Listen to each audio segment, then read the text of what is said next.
sasa Mheshimiwa Waziri Mkuu wa Jamhuri ya Muungano wa Tanzania Dr. Mwigulu Lameck Nchemba. Naomba sote tusimame tafadhali wakati anapoingia. Sote tusimame tafadhali. Naomba sote tusimame. Mheshimiwa kiongozi wetu, tunaomba tusimame sote tafadhali.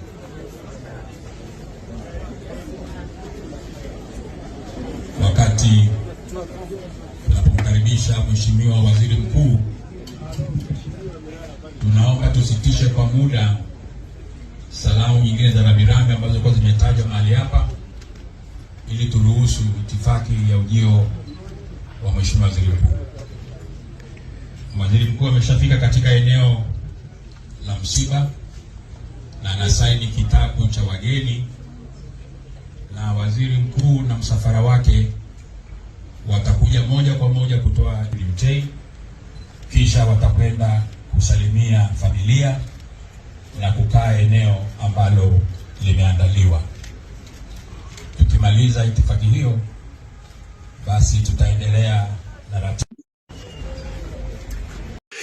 Hili ni tukio ambalo limetokea wakati wa mazishi ya Edwin Mtei ambaye ni mwanzilishi wa Chama cha Demokrasia na Maendeleo Chadema. Wakati inafanyika ibada ya mazishi yake, na katikati ya sherehe hizo akatokea Waziri Mkuu wa Tanzania, namzungumzia Lameck Mwigulu Nchemba, ambaye alitokea na mshereheshaji wa shughuli nzima, akawa anawataka wote ambao walikuwa wamehudhuria msiba huo kusimama kama njia ya kutoa heshima kwa Waziri Mkuu ambaye ndio kwanza alikuwa anaingia katika tukio hilo. Lakini hapa kamera bana zikawa zikionyesha sehemu ambayo walikuwa wameketi wanasiasa kadhaa, lakini pia zaidi ni viongozi wa Chama cha Demokrasia na Maendeleo Chadema, ambao pembeni kabisa unamuona kuna naibu mwenyekiti wa Chadema ambaye anajulikana kama John Heche akawa ameketi mbele, lakini pembeni pia anaonekana katibu mkuu wa Chadema ambaye pia alikuwa na mwenyewe ameketi pembeni. Namzungumzia katibu mkuu wa Chadema ambaye anajulikana kama John Mnyika upande wake wa kulia, lakini pia upande wa kushoto kana anaonekana yupo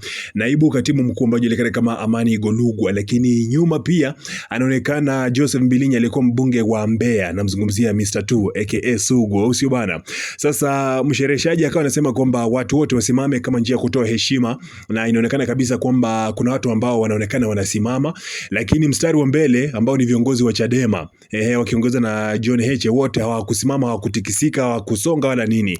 Zaidi kuna mmoja kati ya viongozi ambaye alionekana kusimama, lakini baada ya kuona wenzake wameketi akaona isiwe tabu, na mwenyewe akaamua kurudi chini, yani akaamua kuketi. Sasa Lameck Nchemba Mwigulu ambaye ni waziri mkuu akaingia akawa anaandika kwenye kitabu cha wageni, lakini ndio baadaye aende aketi kwenye nafasi ambayo alikuwa ametengewa kwenye turubai, alafu ndio baadaye mshereheshaji aweze kuendelea kuwapa fursa wale ambao walikuwa wanatoa hotuba zao kwenye msiba ama kwenye shughuli za msiba huu wa Edwin Mtei ambaye ndio mwanzilishi wa Chadema, lakini pia alishakuwa ni mwenyekiti wa Chadema. Kauli ama kitendo hiki kimechukuliwa na maoni tofauti. Kuna baadhi ya watu ambao walikuwa wanasema kwamba John Heche kamnyima heshima waziri mkuu, lakini kuna wale ambao walikuwa wanasema yuko sahihi kutokana na kwamba yeye kwa upande wake ni kama hatambui waziri mkuu wa sasa hivi kuwa ni kiongozi ambaye anastahili kuwepo hapo. Na sijui unaichukuliaje hii hatua? Nipe maoni yako pale chini kwenye uwanja wa comment.